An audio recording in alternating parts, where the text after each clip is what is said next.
Kiedy wymawiasz swoje nazwisko, nie zastanawiasz się nad nim. Brzmi znajomo. Jest twoje, jest polskie. Ale co, jeśli gdzieś po drodze, może 100 lat temu, może 200, ktoś je zmienił?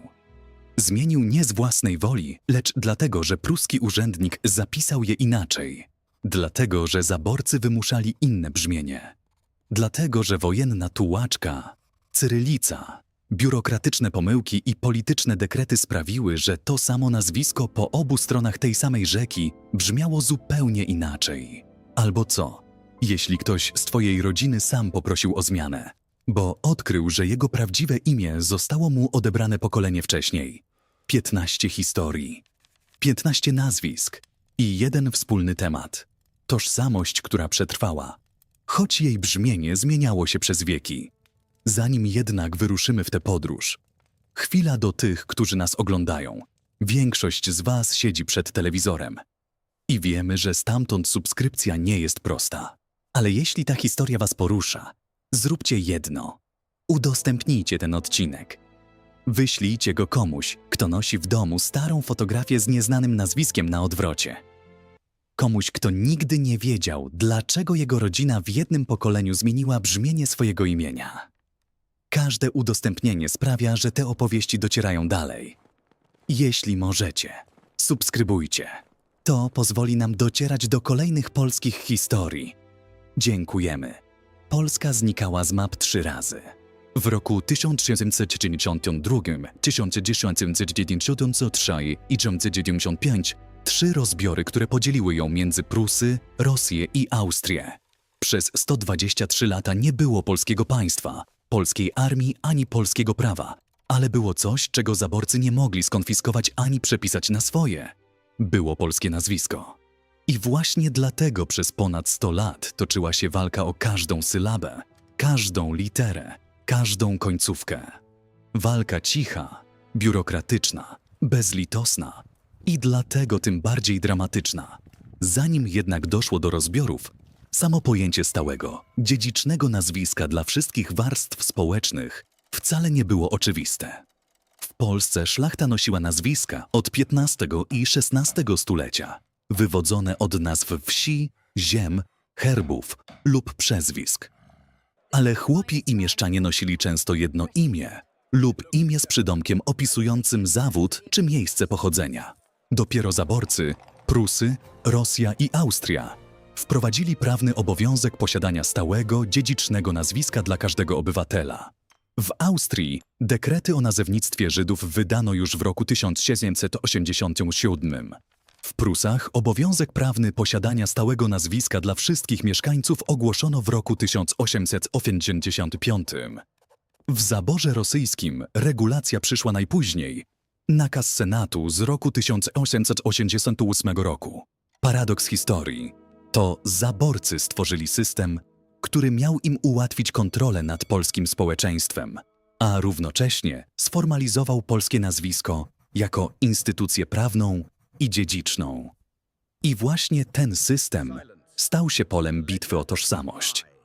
W zaborze pruskim germanizacja nazwisk trwała przez cały wiek XIX. Jej techniki były różne. Tłumaczono nazwiska wprost na język zaborcy, zmieniano ich pisownię na germańską, odcinano typowo polskie końcówki, zastępowano je niemieckimi sufiksami. Kiedy pruski urzędnik rejestrował nowego żołnierza, nowego podatnika lub nowego właściciela ziemi, zapisywał nazwisko tak, jak mu było wygodnie. A wygodniej było po niemiecku. W zaborze rosyjskim, szczególnie po powstaniu styczniowym roku 1864, polskie metryki przestały być pisane po polsku. Język rosyjski z cyrylicą stał się jedynym językiem urzędowym. Przez 54 lata, od 1864 do 1918, wszystkie akty urodzenia, ślubu i zgonu na ziemiach Królestwa Polskiego powstawały po rosyjsku i cyrylicą. A gdy Polska odrodziła się w roku 1918, polscy urzędnicy musieli transliterować te cyryliczne zapisy na alfabet łaciński. I nie zawsze robili to bezbłędnie. W zaborze austriackim, szczególnie w Galicji, gdzie Polacy mieli od lat 70. XIX stulecia względną autonomię kulturalną i polityczną, nazwiska były bezpieczniejsze. Ale i tu wkradały się germanizmy i administracyjne nieścisłości. 3 zabory, 3 losy, 3 sposoby zniekształcania tego, co od wieków było polskie. Zacznijmy od historii, która nie jest powszechnie znana poza Warmią i Mazurami, ale jest jedną z najbardziej poruszających historii człowieka, który na własne życzenie zmienił swoje nazwisko z powrotem na polskie i przez ten gest zmienił też swoje życie. Kętrzyński. Dziś to nazwisko brzmi swojsko. Kojarzy się z warmińskim miastem Kętrzyn, z Instytutem Badań Naukowych im. Wojciecha Kętrzyńskiego w Olsztynie, z wybitnym badaczem polskości Mazur. Ale historia zaczyna się zupełnie inaczej. Wojciech Kętrzyński urodził się 11 lipca 1830 roku w Giżycku, mieście noszącym wtedy pruską nazwę Lötzen, i przyszedł na świat jako Adalbert von Winkler. Jego dziadek wywodził się ze szlacheckiej polskiej rodziny z Pomorza, której gniazdem była wieś Kętrzyno w powiecie wejherowskim. Stąd dawne nazwisko rodowe. Z czasem jednak rodzina uległa germanizacji. Dziadkowi dopisano przydomek von Winkler, a ojciec, Józef Winkler, żandarm pruski w Giżycku, używał już tylko tego obcego imienia. Mały Adalbert wychowywał się po śmierci ojca w pruskiej szkole dla sierot wojskowych w Poczdamie i w gimnazjum w Rastenburgu, mieście, które dziś nosi imię właśnie po nim – Kętrzyn. W roku 1856 dotarł do niego list od siostry, który zmienił wszystko. Napisała: miałam niedawno papiery po ojcu i przekonałam się, że ojciec był Polakiem, że mamy polskie nazwisko, a więc i my nie jesteśmy Niemcami, lecz Polakami. Winkler zaczął uczyć się polskiego. Studiował historię na Wydziale Filozoficznym Uniwersytetu Albertyna w Królewcu. Poznawał przeszłość własnego rodu i przekonał się, że był on od wieków polski i szlachecki. W roku 1861 złożył wniosek do władz uniwersyteckich i urzędowo zmienił imię i nazwisko z Adalbert von Winkler na Wojciech von Kętrzyński.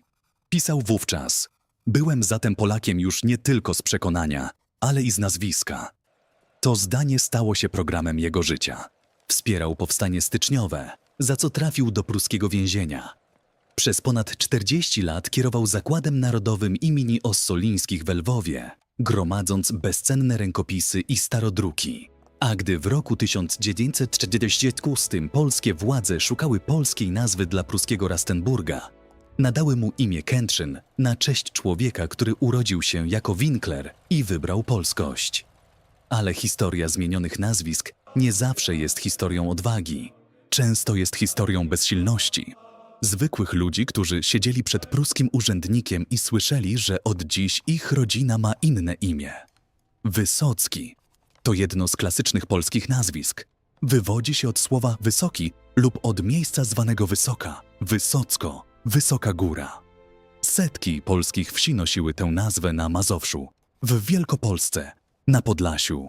Ale w zaborze pruskim, gdy urzędnicy rejestrowali ludność w nowych kategoriach fiskalnych i wojskowych, to jasne polskie słowo stawało się problemem dla niemieckiego biurokraty. Jak je zapisać? Najprościej przetłumaczyć. Wysoki to po niemiecku Hoch, Hochmann, wysoki człowiek. I tak wiele rodzin wysockich w zaborze pruskim zobaczyło w rejestrach nowe nazwisko – Hochmann. Nie pytano ich o zdanie. Nie wymagano zgody. Urzędnik pisał to, co mu odpowiadało, i to stawało się prawem. Histmag.org i ornatowski.com potwierdzają ten przykład jako jeden z najbardziej dobrze udokumentowanych przypadków pruskiego tłumaczenia polskich nazwisk. Wysocki i Hochmann to dwie formy tej samej historii. Jeden zostaje, gdy polska tożsamość przetrwa, drugi, gdy ją z zewnątrz przykryją innym imieniem. Podobny los spotkał Górskich. Górski to nazwisko, które słyszysz i od razu wiesz, skąd pochodzi. Od góry, od wzgórza, od kogoś mieszkającego w górach lub w wsi nazywanej Górka, Góra, Górska. W Polsce jest to jedno z kilkudziesięciu najpopularniejszych nazwisk znane na całym terytorium od Karpat po Bałtyk. W zaborze pruskim znów to samo. Nazwisko zostaje przetłumaczone. Góra to Berg. Górski staje się Bergiem. Prosty, semantyczny transfer, który zaciera tożsamość jak gumka ślad na papierze. Wiele rodzin nosiło Berg przez całe pokolenia, nie wiedząc, że pod tą obcą jednozgłoskową formą kryje się polskie wzgórze, polska wieś, polska pamięć. Dopiero po roku 1918, gdy Polska odrodziła się, część Bergów mogła ubiegać się o powrót do górskich. Ale nie wszyscy i nie wszędzie. Pruscy urzędnicy zgodnie z przepisami z 1885 roku narzucali stałość formy nazwiska i ta stałość potrafiła stać się pułapką dla tych, którzy chcieli odzyskać swoje prawdziwe imię. Trzeba było udowodnić, że Berg to tłumaczenie, a nie odrębna rodowa tradycja. I to wymagało dokumentów, których wiele rodzin po prostu nie miało. Nie każda zmiana była dziełem brutalnej administracji. Czasem była dziełem czasu i języka. Powolnego, nieświadomego przesuwania brzmienia, które trwało przez pokolenia. Weźmy sołtysika. Dziś brzmi po polsku normalnie i czytelnie. Sołtys, wiejski zarządca. Polska instytucja znana z dokumentów lokacyjnych od XIII stulecia. Ale na Śląsku w drugiej połowie XVII stulecia, gdy Prusy przejęły te ziemie po wojnach śląskich, urzędnicy zaczęli zapisywać polskie i śląskie brzmienia zgodnie z zasadami pisowni niemieckiej. Autor bloga genealogicznego Ślązaczka cytuje relacje z Tarnowskich Gór. W naszym mieście odbyła się dnia 10 listopada 1733 roku rejestracja mieszkańców przez pruskich komisarzy i od tego czasu zaczyna się głównie przekręcanie i zniekształcenie pisowni polskich nazwisk. Sołtysik zmieniał się w Szoltysika. Trudne do wymówienia przez Polaków brzmienie, które wyglądało bardziej na germańską zbitkę liter niż polskie słowo. Po roku 1945 nastąpił proces odwrotny. Polskie władze nakazały spolszczyć brzmienie nazwisk na Śląsku, Kaszubach i Mazurach. I Szoltysik wracał do Sołtysika. Choć ten powrót też bywał urzędniczo niezgrabny. Bo polscy urzędnicy nie zawsze dobrze rozumieli genealogię danego brzmienia. Z powrotem na wschód. W zaborze rosyjskim problem był inny. Cyrylica. Po roku 1864, gdy po klęsce powstania styczniowego carat zlikwidował autonomię Królestwa Polskiego i przemianował je na kraj nadwiślański, język rosyjski stał się jedynym językiem urzędowym. W metrykach kościelnych pod nadzorem carskim, w aktach stanu cywilnego, w szkolnych rejestrach wszystko zapisywano cyrylicą. Polskie nazwisko Gołębiewski przez N i przez łacińskie litery z charakterystycznym polskim nosowym dźwiękiem zapisywano cyrylicą jako Golembewski. Gdy po roku 1918 polscy urzędnicy musieli te cyryliczne wpisy przetransliterować z powrotem na łacinkę, zdarzało się, że rosyjska litera G, która odpowiada po rosyjsku G, była interpretowana poprawnie, ale przy nazwisku kresowego pochodzenia, gdzie pierwotnie wymawiano H, tworzyło to formę Golębiewski lub Gołębiewski, zamiast poprawnego Gołębiewskiego. Badaczka Leonarda Dacewicz z Uniwersytetu w Białymstoku dokumentuje te zjawiska w swoich pracach nad nazewnictwem na kresach, wskazując na liczne przypadki, gdy transliteracja z cyrylicy tworzyła nowe warianty nazwisk, które nigdy wcześniej nie istniały. Ta sama historia, inne litery, inne miejsce. Horbaczewski. Na Podlasiu i Kresach Wschodnich typową cechą dialektów kresowych było wymawianie chtam, gdzie dialekty centralne i mazowieckie mówiły G. Chorosz, Horbaczewski, Hawryluk. To wszystko formy z charakterystycznym kresowym H, które było głęboko osadzone w fonetyce tutejszej mowy. Gdy rosyjski urzędnik zapisywał Horbaczewskiego cyrylicą, w cyrylicy nie było takiej litery jak polskie H. G i H były tam reprezentowane przez jedną literę G. W rosyjskiej transkrypcji Horbaczewski stawał się Gorbaczewskim, Gorbaczewskim.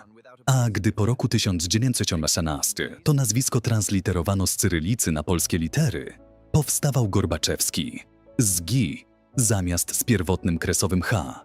W ten sposób Horbaczewski i Gorbaczewski stały się dwoma postaciami tego samego nazwiska w różnych rejestrach tej samej rodziny. Dacewicz odnotowuje przykłady wprost. Chorbaczewski pisany cyrylicą w roku 1875 i Chorbaczewski lub Gorbaczewski odczytany w metrykach z roku 1920. Dwa różne zapisy dla rodzeństwa z tej samej wsi. Przenieśmy się teraz do Śląska i do nazwiska, które doskonale ilustruje, jak Niemczyzna mogła wkraść się w polskie rodowe imię bez żadnej politycznej presji. Po prostu przez codzienność, handel i wielopokoleniowe sąsiedztwo. Schmidt. Dziś to nazwisko kojarzymy jednoznacznie z kulturą niemiecką, ale na Śląsku, gdzie od XIII stulecia przez umowy osadnicze mieszały się polskie i niemieckie społeczności, Schmidt nie był żadną anomalią. Kowal, Schmidt to semantyczny brat Kowalskiego. Tyle, że po drugiej stronie językowej granicy. Śląskie rodziny noszące Schmidt mogły być polskiego, czeskiego lub niemieckiego pochodzenia, lub wszystkich trzech jednocześnie, bo Śląsk był tym miejscem w Europie, gdzie przez kilka stuleci kultury nie tylko sąsiadowały, lecz przeplatały się bez wyraźnej granicy. Po roku 1945, gdy Polska przejęła ziemie odzyskane, polskie władze nakazały spolszczyć nazwiska mieszkańców Śląska, Kaszub i Mazur. Schmidt stawał się Schmidtkowskim. Nie Schmidt, nie Kowalski, lecz Schmidtkowski, hybryda, twór na wpół tłumaczony i na wpół transliterowany, który przez pokolenia towarzyszył ludziom przekonanym, że mają jedno nazwisko, a odkrywającym, że mają ich dwa albo trzy. Nie każda historyczna zmiana nazwiska była dziełem polityków i biurokratów. Część z nich to dzieło czasu, emigracji i językowego dopasowania. Miszka to stara polska forma zdrobniała od Michał lub Mikołaj i jako taka pojawiała się w polskich dokumentach od XVI stulecia. Ale na Śląsku i Kaszubach, gdzie przez wieki równolegle funkcjonowały polska i niemiecka biurokracja, Miszka zamieniała się w Miszkę poprzez dodanie typowo pruskiej końcówki „ke”, która w rejestrach nadawała nazwisku obcy pozór. Blok genealogiczny kim oni byli. PL dokumentuje przypadki śląskich rodzin, w których jeszcze w XVIII stuleciu w dokumentach figurowało Myszka, potem przez dwa pokolenia Miszkę, a po roku 1945 powróciło do polskiego brzmienia jako Miszkę lub Myszka. W każdej z tych form jest ta sama rodzina, ale inna tożsamość na papierze. Inna tożsamość w aktach chrzcin, w aktach ślubu, na nagrobnym kamieniu. Dotarliśmy do połowy tej opowieści. Mieliśmy Kętrzyńskiego, który odwrócił germanizację własną wolą. Mieliśmy Wysockich zamienionych na Hochmanów, Górskich zamienionych na Bergów. Mieliśmy Szołtysika przechodzącego przez Szoltysika i wracającego do siebie. Mieliśmy Cyrylicę, która pomieszała kresowe H z G w Chorbaczewskim i Gołębiewskim. I mieliśmy Śląsk, pole bitwy pomiędzy dwoma językami przez kilka stuleci.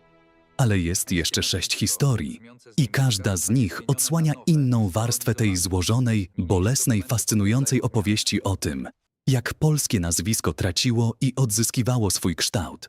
Freilich to słowo brzmi obco. Po niemiecku oznacza coś w rodzaju oczywiście, naturalnie, swobodnie. Ale na śląskich ziemiach Freilichowie byli rodziną zanurzoną w pograniczu polsko-niemieckim. Po roku 1945, gdy nastąpiła fala przymusowego spolszczania nazw i nazwisk, Freilich stawał się Dobroniem.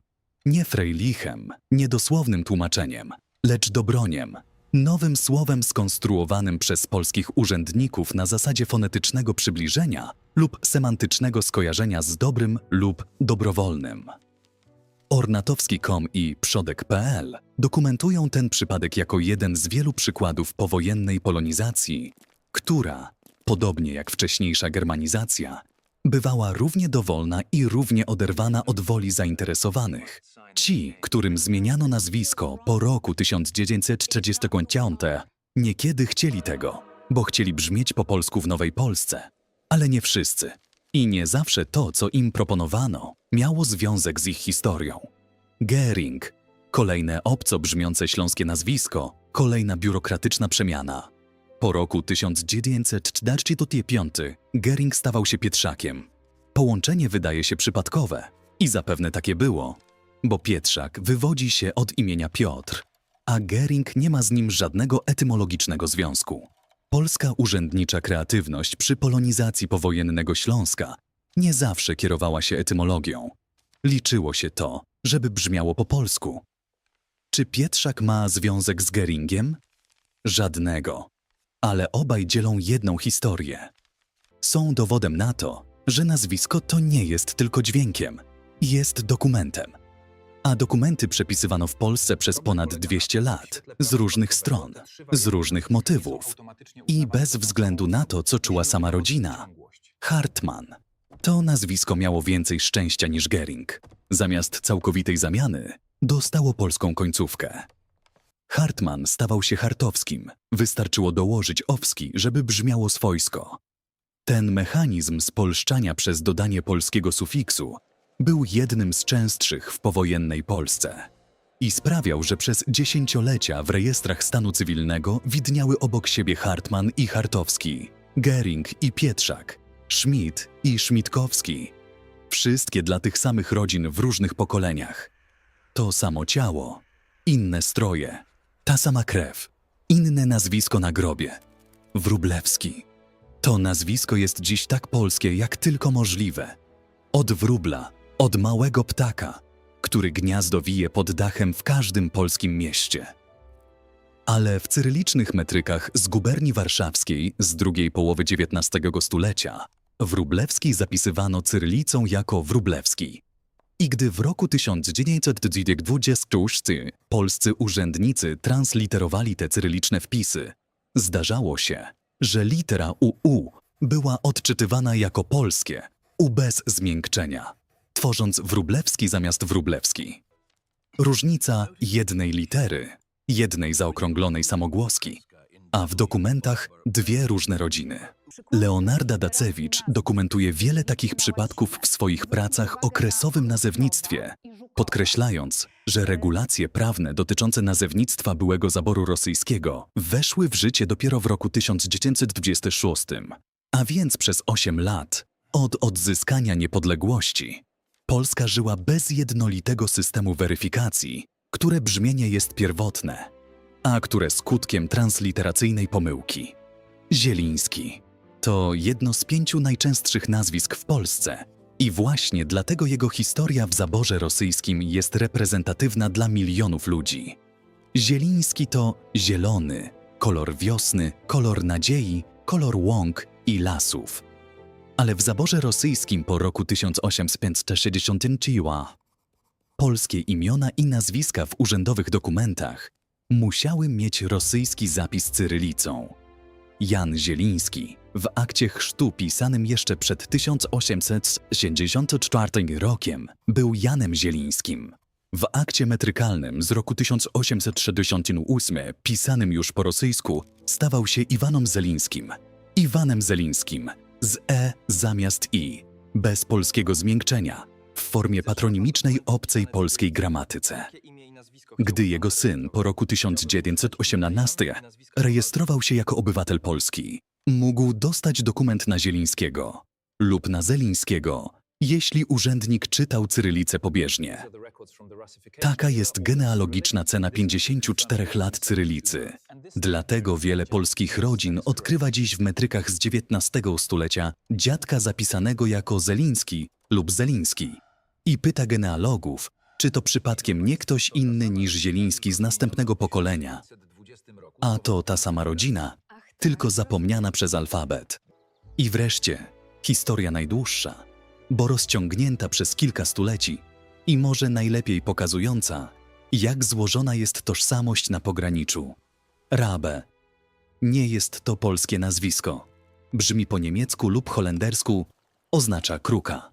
Ale w Polsce istniały rodziny noszące to nazwisko od XVII stulecia, gdy koloniści niemieccy i holenderscy osiedlali się na polskich ziemiach na mocy tzw. kontraktów holenderskich. Prawa, które sprowadzało osadników z zachodniej Europy na podmokłe łąki nad Wisłą, Narwią i Bugiem, dając im zwolnienia podatkowe w zamian za osuszenie bagien i zasiedlenie nieużytków. Te rodziny żyły obok Polaków przez pokolenia, brały polskie żony i mężów, ochrzczono je w polskich kościołach, mówiły po polsku, A mimo to w dokumentach przez 100 lat figurowały jako Raabe, Hoffman, Brandt. Dopiero napór rusyfikacji i germanizacji, a potem powojenna polonizacja zmusiły ich potomków do wyboru. Zostać przy obco brzmiącym nazwisku, które było ich od urodzenia, czy przyjąć polskie, które brzmiało poprawnie w Nowej Polsce. Matka Wojciecha Kętrzyńskiego, tego samego, od którego zaczęliśmy tę opowieść, nosiła z domu nazwisko Raabe. Jej syn wybrał Kętrzyńskiego. Ale ilu jego rodaków wybrało Raabe i nie wiedziało, że za tym brzmieniem kryje się kilka stuleci polskiej ziemi, polskiej wiary i polskich pieśni. Dotarliśmy do końca naszej wędrówki przez 15 nazwisk, które zmieniły się na przestrzeni wieków. Kętrzyński, który wrócił do polskiego imienia z własnej woli. Wysocki, który stał się Hochmanem bez pytania. Górski, który stał się Bergiem przez przetłumaczenie. Sołtysik, który w pruskim rejestrze zamienił się w Szoltysika. Gołębiewski, który w cyrylicy zmienił swoje E na zwykłe E. Horbaczewski, który stracił kresowe H na rzecz rosyjskiego G. Schmidt, który po roku 1945 stał się Schmidtkowskim. Miszka, która przez 2 pokolenia była Miszkę i wróciła do polskiego brzmienia. Freilich, który ożył jako Dobroń. Gering, który stał się Pietrzakiem. Hartmann, który z całą rodziną dostał końcówkę. Owski i stał się Hartowskim. Wróblewski, który w cyrylicy gubił polskie U. Zieliński, który przez 54 lata był Zelińskim. I Raabe, który od XVII stulecia był holenderskim ptakiem na polskiej ziemi. Różne drogi, różne mechanizmy. Czasem przymus, pruski urzędnik z piórem, rosyjski notariusz z cyrylicą, powojenny urzędnik z wykazem zatwierdzonych polskich końcówek. Czasem własny wybór, jak Wojciech Kętrzyński, który powiedział: byłem zatem Polakiem już nie tylko z przekonania, ale i z nazwiska. Czasem nieostrożność, jak polscy urzędnicy transliterujący w pośpiechu cyrylicę w roku 1926, nie do końca pewni, gdzie było H, a gdzie G. A czasem po prostu czas. Powolne, niepostrzeżone osuwanie się formy, gdy język granicy przenika do dokumentu i zmienia jedną literę, a potem drugą. Aż po 100 latach ta sama rodzina ma 2 różne nazwiska w 2 różnych archiwach. Jest w tym pewna lekcja, której historia uczy bardzo rzadko w tak namacalny sposób. Tożsamość jest krucha. Można ją zapisać cyrylicą, można ją przetłumaczyć na berg, można ją zniekształcić przez urzędniczą pomyłkę. Ale nie można jej zniszczyć, dopóki ktoś ją pamięta. Wojciech Kętrzyński pamiętał. Rodziny, które wracały po roku 1918 do polskich form swoich nazwisk, pamiętały. Ślązacy, którzy opierali się spolszczeniu po roku 1945, pamiętały na swój sposób, choć historia nie zawsze je rozumiała. Każda z tych historii jest małym zwycięstwem pamięci nad biurokracją, małym oporem człowieka wobec papieru, który chce go zdefiniować inaczej niż on sam siebie czuje. Jeśli dziś nosisz nazwisko, które brzmi trochę inaczej niż myślisz, że powinno, jeśli w twoim drzewie genealogicznym jest moment, gdy to samo nazwisko wygląda inaczej w różnych dokumentach, być może właśnie trafiłeś na ślad tej historii. Historii, która nie jest zapisana w szkolnych podręcznikach, lecz właśnie w tych drobnych, biurokratycznych, językowych zmianach, które przez 2 wieki kształtowały polskie nazwisko, jak woda kształtuje kamień. Powoli, niepostrzeżenie, nieubłaganie, zmieniając kształt, ale nie substancję. Bo nazwisko to nie jest tylko brzmienie. To jest pamięć rodziny zapisana w jednym słowie. I tę pamięć, jak Wojciech Kętrzyński z nadmazurskich jezior, można zawsze odzyskać. W następnym odcinku zabierzemy Was w inną podróż. Do nazwisk, które nie zostały zmienione przez zaborców, lecz które same ukształtowały się z najnieoczekiwańszych źródeł. Z wyglądu przodka, z kapryśnego przezwiska, z przypadkowego zdarzenia, które pewnego dnia stało się imieniem całej rodziny. Bo historia polskich nazwisk ma jeszcze wiele stron, których nikt nie odwrócił.